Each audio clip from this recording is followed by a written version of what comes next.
तो guys we were discussing crystal structures and types of crystal structure के अंदर हम आज अपना last type of crystal structure discuss करेंगे which is hexagonal close packing.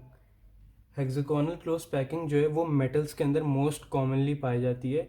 For example found in beryllium, cadmium, magnesium, zinc etcetera mostly metals के अंदर पाई जाती है HCP पे। और अब अगर उसकी स्ट्रक्चर की बात करें तो अगर आप यहाँ इस डायग्राम के अंदर भी देखें तो पहला जो पॉइंट है हमारा वो है half atom from top and bottom face.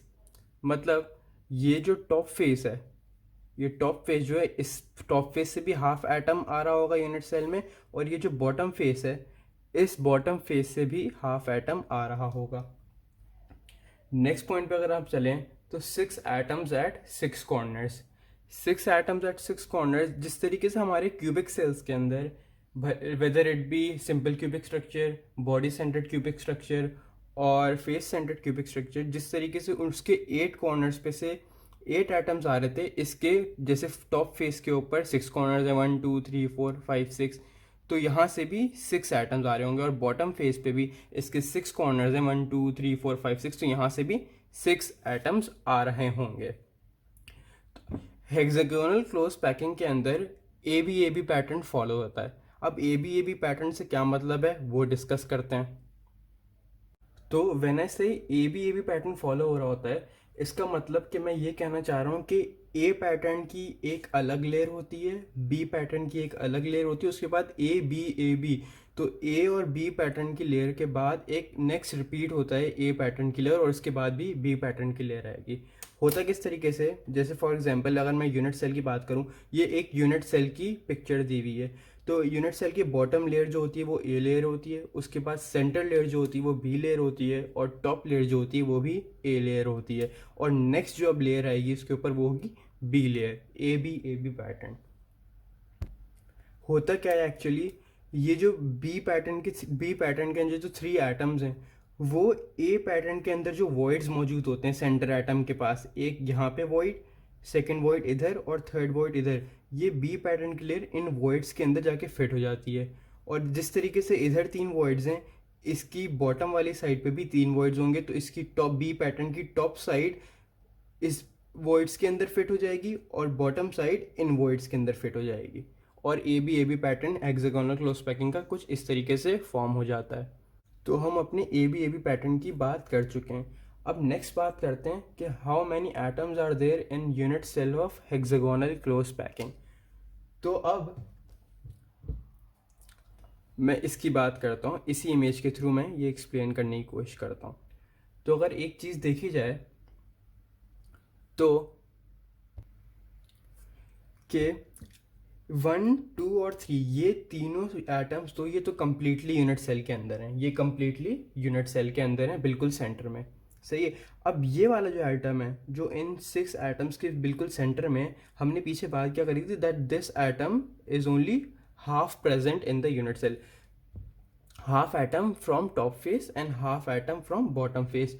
तो ये एटम भी आधा आ रहा होगा और यूनिट सेल के अंदर, और ये एटम भी आधा आ रहा होगा यूनिट सेल के अंदर। तो पहले लिख लेते हैं हमने जितना डिस्कस किया है कि 3 atoms are totally and entirely present in the unit cell, half atom from the top face and half atom from the bottom face। ठीक है। अब बात करते हैं कॉर्नर एटम्स की। हमने ये डिस्कस किया था कि there are 6 corner atoms from the top and 6 corner atoms at the bottom. लेकिन अब जैसे हम क्यूबिक स्ट्रक्चर के अंदर डिस्कस करते थे कि हर कॉर्नर के ऊपर एक एटम होता था और 8 कॉर्नर्स होते थे, तो 1/8 of an atom from each corner. अब इसके अंदर 6 कॉर्नर्स हैं, तो there will be a share of 1/6 of an atom from each corner. अब अगर मैं बात करूं तो इस एटम का भी इस यूनिट सेल के अंदर जो शेयर होगा वो 1/6 होगा, इसका भी 1/6 1/6 1/6, इन सारे कॉर्नर एटम्स का 1/6 शेयर होगा। इसी तरीके से बॉटम लेयर में भी 1/6 of an atom, 1/6 of an atom from the corner. तो अब अगर मैं इसको डिस्कस करूं, पहले मैं टॉप लेयर की बात करता हूं, तो 1/6 of an atom from 6 corners, ये बॉटम लेयर हो गई। Plus again 1/6 of an atom from 6 corners. अब अगर मैं इसका सम करूं तो मेरे पास number of atoms in unit cell in hexagonal close packing जो आएगा वो होगा 6 एटम्स। तो हमारे हेक्सागोनल क्लोज पैकिंग के अंदर number of atoms in unit cell जो होते हैं वो होते हैं 6 एटम्स पर यूनिट सेल। अब अगर हम एटॉमिक पैकिंग फ्रैक्शन की बात करें तो एटॉमिक पैकिंग फ्रैक्शन की बात करने से पहले हम हेक्सागोनल क्लोज पैकिंग की यूनिट सेल का वॉल्यूम डिस्कस कर लेते हैं। पहले वॉल्यूम डिस्कस करने के लिए मैं एक इमेज दिखाता हूँ। ये जो इमेज है इसके अंदर अगर आप देखें तो हमारे पास वॉल्यूम का हमने मैथमेटिक्स के अंदर हम एक फॉर्मूला पढ़ते हैं कि कोई भी अगर शेप हो और उसका हम बेस एरिया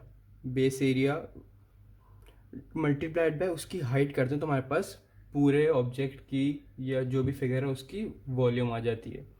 तो अब इसके अंदर अगर हम देखें तो ये जो है ये एक इक्विलेटरल ट्राइंगल है। There are 6 equilateral triangles which make the base of the hexagonal close packing unit cell.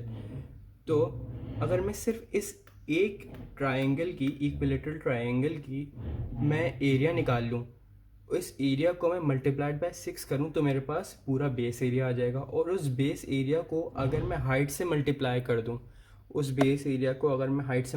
दूँ तो मेरे पास पूरे यूनिट सेल की वॉल्यूम आ जाएगी। तो बेस एरिया का हमें अगर एरिया निकालना है तो मैं पहले इसका एरिया निकाल लेता हूँ। और इक्विलेटरल ट्रायंगल का जो एरिया निकालने का फॉर्मूला होता है वो होता है √3/4 into r², where r² is one of the side of the equilateral triangle. अब अगर मैं इस साइड को मैं लेंथ दे दूं a, इसको मैं लेंथ दे दूं a, तो मेरा जो बेस एरिया आया √3/4a² मल्टीप्लाइड बाय 6, ये मेरा बेस एरिया आ गया। अब अगर मैं इस बेस एरिया को मुझे पूरे यूनिट सेल की वॉल्यूम के अंदर कन्वर्ट करना है तो मैं क्या करूँगा, मल्टीप्लाइड बाय c क्या है, अगर मैं दिखाऊं मैंने यहाँ से यहाँ तक की लेंथ को क्या लिया a, तो मैंने इसकी हाइट को क्या कहा है, c कहा है। तो हमारे पास जो वॉल्यूम आ गया वो आया, हमारे पास आ गया 3√3ca²/2। अब इसको हम आगे यूज़ करेंगे। अब एटॉमिक पैकिंग फ्रैक्शन निकालते हुए एटम्स इन यूनिट सेल हमने कितने निकाले थे, 6, multiplied by volume of atom which is 4/3πr³ divided by volume of unit cell. तो वॉल्यूम ऑफ यूनिट सेल क्या हुआ, 3√3ca² डिवाइडेड बाय 2। अब अगर हेक्सागोनल क्लोज पैकिंग का मैं आपको एक फैक्ट बताऊं तो C/A रेशो जो होता है, C/A ratio, this length is A and this length is C। Height जो है वो C है और इस कॉर्नर पॉइंट से लेके इस कॉर्नर पॉइंट तक के अगर मैं इसको कहूँ फ्रंट लेंथ, ये A कहते हैं। तो C/A रेशो जो होता है वो होता है 1.633। इसको भी डिराइव करने का एक तरीका होता है, ये मैं एक सेपरेट वीडियो के अंदर, ये एक लंबा तरीका होता है, इसको एक सेपरेट वीडियो के अंदर कवर कर लेंगे, derivation of C/A ratio of hexagonal close packing. अगर मैं इस वक्त इसकी बात करूं तो मैं C = 1.633a लिख सकता हूं इसको, बिल्कुल ठीक है।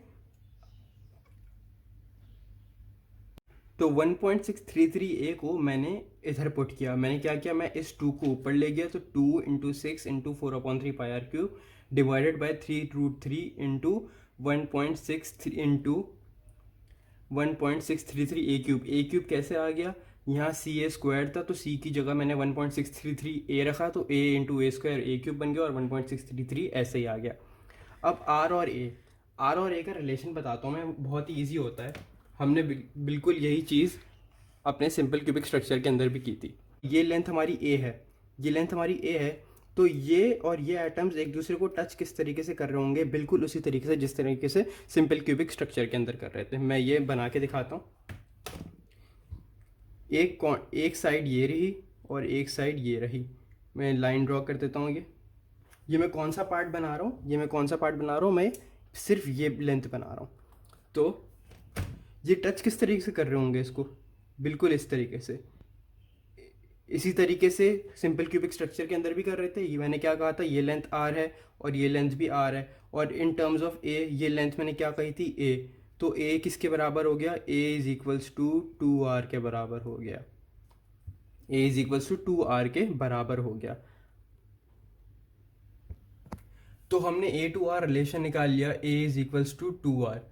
अब अगर मैं इसको यहाँ पुट करूँ तो 2 इंटू 6 इंटू 4/3 पाई। अब इस बार मैं r को रिप्लेस कर रहा हूँ, तो ये क्या हो जाएगा, a/2 का क्यूब,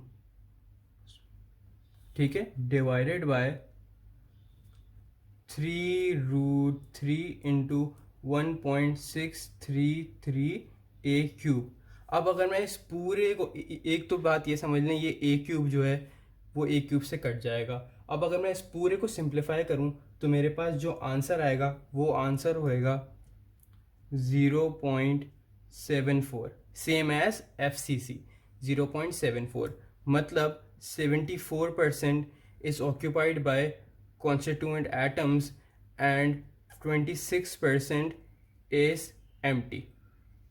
ठीक है, तो इसके बाद हम अपने crystal structure, types of crystal structures के लास्ट टॉपिक के ऊपर चलते हैं, coordination number of hexagonal close packing. Coordination number को एक्सप्लेन करने के लिए मैं बिल्कुल वही इमेज यूज़ करूँगा जो मैंने ए बी स्ट्रक्चर शो करने के लिए या एक्सप्लेन करने के लिए यूज़ करी थी। अब अगर मैं इस टॉप एटम को देखूँ, सिर्फ इस टॉप एटम को देख रहा हूँ, तो अब मैं ये देखता हूँ कि इस टॉप एटम को 6 कॉर्नर एटम्स तो डायरेक्टली टच कर ही रहे हैं, 1 2 3 4 5 6। Not only this 6 corner atoms are touching this center atom but also the b layer atoms। ये जो नीचे 3 एटम्स हैं, मैंने क्या बताया था, ये वॉइड्स के अंदर आके फिट हो जाते हैं। तो अब इस सेंटर एटम के बॉटम पार्ट को, not the top part, bottom part को 1 2 3 ये तीनों एटम टच कर रहे होंगे। तो कितने एटम हो गए फिलहाल, 1 2 3 4 5 6 7 8 9। अब मैंने एक चीज़ और बताई थी ए बी पैटर्न डिस्कस करते हुए कि जिस तरीके से ए बी स्ट्रक्चर के अंदर पैटर्न्स जो फॉलो हो रहे होते हैं, रिपीट कर रहे होते हैं, इस ए लेयर के ऊपर एक बी पैटर्न और आएगा। मतलब बिल्कुल ऐसा बी पैटर्न इसके ऊपर आएगा। तो जब इसके ऊपर 3 एटम्स और आ जाएंगे तो इस एटम के टॉप पार्ट को, इस सेंटर एटम के टॉप पार्ट को एक बी लेयर और टच कर रही होगी, मतलब 3 मोर एटम्स। तो अब अगर हम एक बार और डिस्कस कर लें, 1 2 3 4 5 6 7 8 9 and the second B layer which will be touching the center atom will consist of 3 more atoms।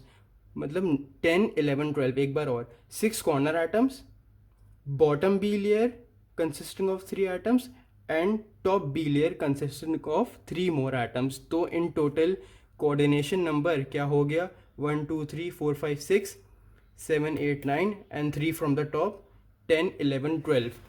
तो कोऑर्डिनेशन नंबर जो हमारा हो गया हेक्सागोनल क्लोज पैकिंग का, वो हो गया 12।